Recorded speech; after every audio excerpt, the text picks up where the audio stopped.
Hi, it's Jason with Fresh Start Detail. So today I want to talk about ceramic coating on used vehicles.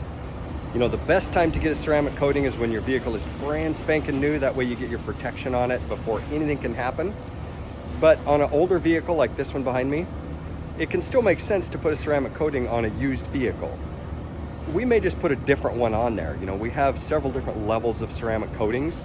And we try to pick the one that's going to give you the best value. So for example, on this used vehicle, this is a Range Rover, 14 years old. So it's seen some wear, but it's a nice vehicle, still not a cheap rig. So this one we wouldn't put our most expensive 4-layer lifetime $3,500 ceramic coating. Why wouldn't we do that on this? Because the owner's not going to get the value out of it, you know, the lifetime value out of it. But our base entry level is $1,000, $998. Now, this video is shot in 2024, so inflation may go up if you're watching this years later, but you get the idea. So right now I'm doing the prep work on this. I'll kind of walk you through the whole, you know, what we're doing, but now I'm just doing the washing, the detail work, you know, getting all the stuff out of the cracks and corners. I'll be claying it, and then once we get it inside, we'll prep it and polish it.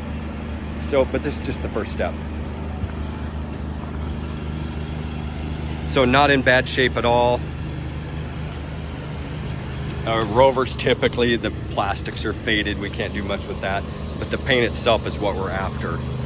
And we're trying to protect against things like this. See this sap blob? This will etch its way in and make a permanent mark. So we'll remove this, and then once it has the ceramic coating, then it'll be protected from that. So that's an example of what we're protecting this from. Scrubbing, scrubbing, scrubbing. Claying, claying, claying.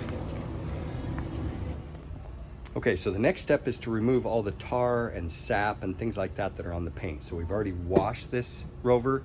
We've already clayed the surface, which gets rid of the bonded contaminants, the little rough stuff like that. So now we get rid of stuff like this. So we use our sap and tar remover. Let it dwell for just a minute, and then lightly take that off.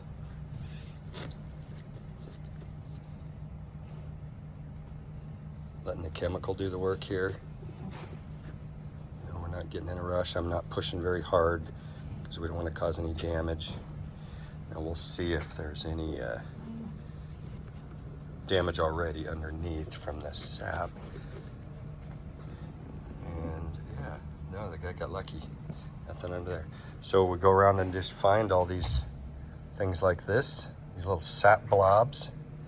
One of the joys of living in the Pacific Northwest. We have beautiful trees, but they leave their mark on your car. So if this sap left long enough, will cause a permanent mark if it doesn't have a ceramic coating. Yeah, there's a little bit of etching right there. It's super hard to see, and then we'll polish this and make it look better, but that's what we're trying to avoid.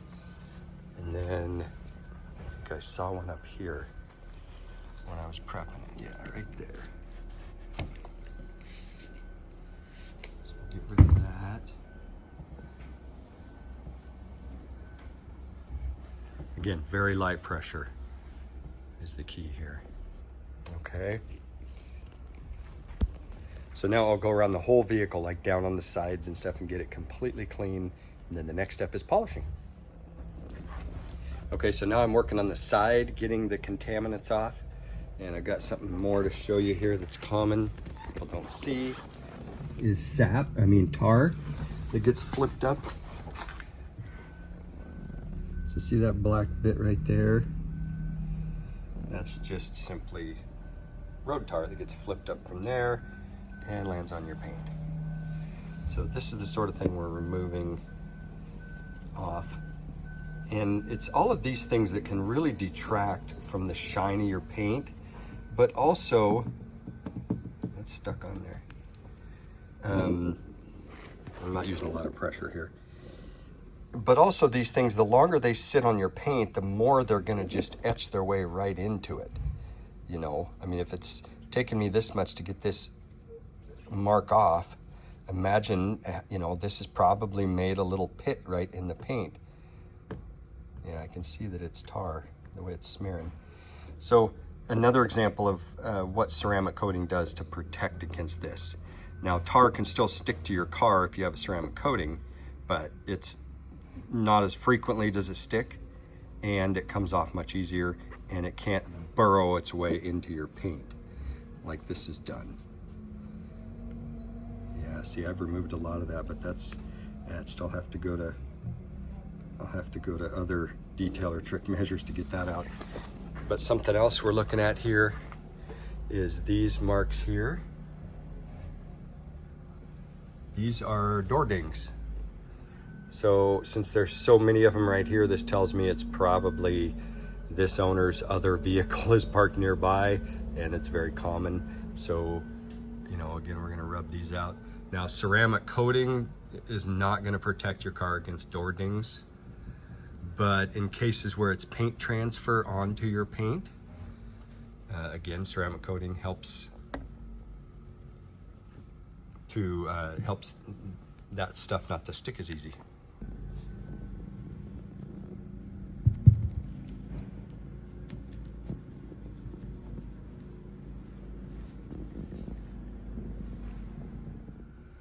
Okay, our next step is to polish the paint. This step is to make it shine. Obviously, we want this as shiny as possible. But if you think about what happens when you polish paint, you're removing any last contaminants that might be on the surface, and you're making it smooth, which is what makes it shiny. And then also, the polish has some primers in it that help the chemical reaction that needs to happen for ceramic coating, because that's our next step after this. Okay, so that's what I'm doing now.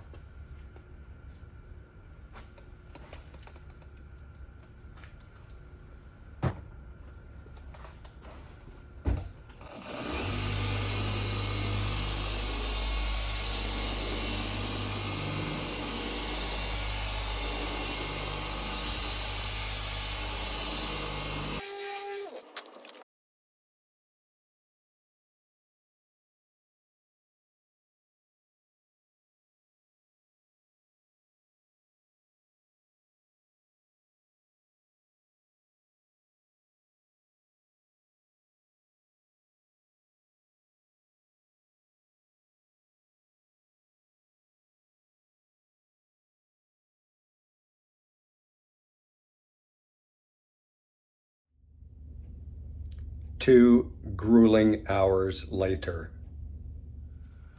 Okay, so the polishing is all done with this. I polished it and wiped the polish off.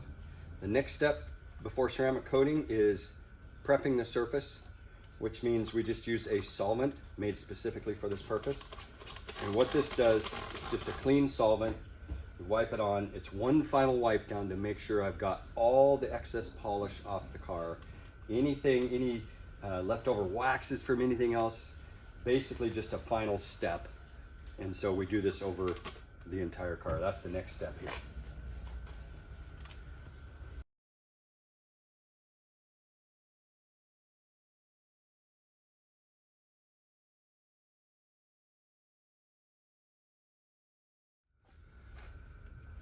Okay, so the paint prep is wiped off. The paint is as shiny and clean and decontaminated as it's ever gonna get. Now we actually apply the ceramic coating. In this case, we're doing Optimum Gloss Coat, a 3-year coating, perfect for older used vehicles like this.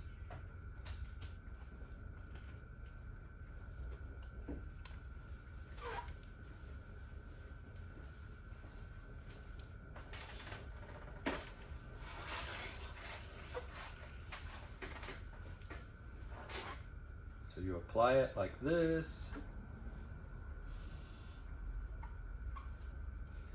And then we wait a while for it to flash off, which just means the solvents to evaporate out of the solution and for the chemical reaction to take place. And you won't be able to see it on camera, but through the lights just right, I can watch this process happen as it dries. And when it gets to a certain point, then we wipe it off, or what's called leveling it.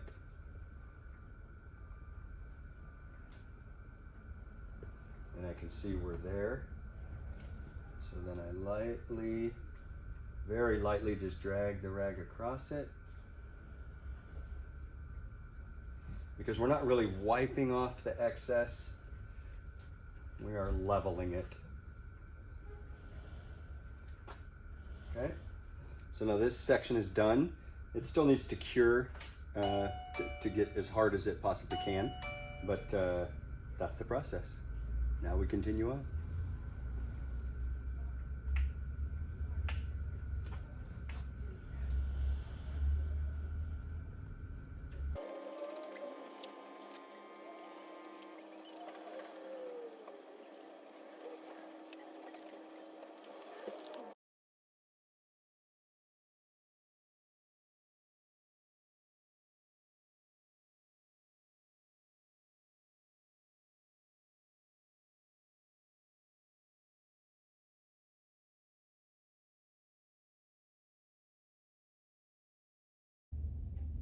One grueling hour later.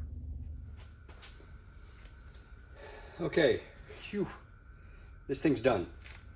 We're gonna let it dry, cure for another hour before pulling it outside, and then we'll give it a final inspection outside. But this is done.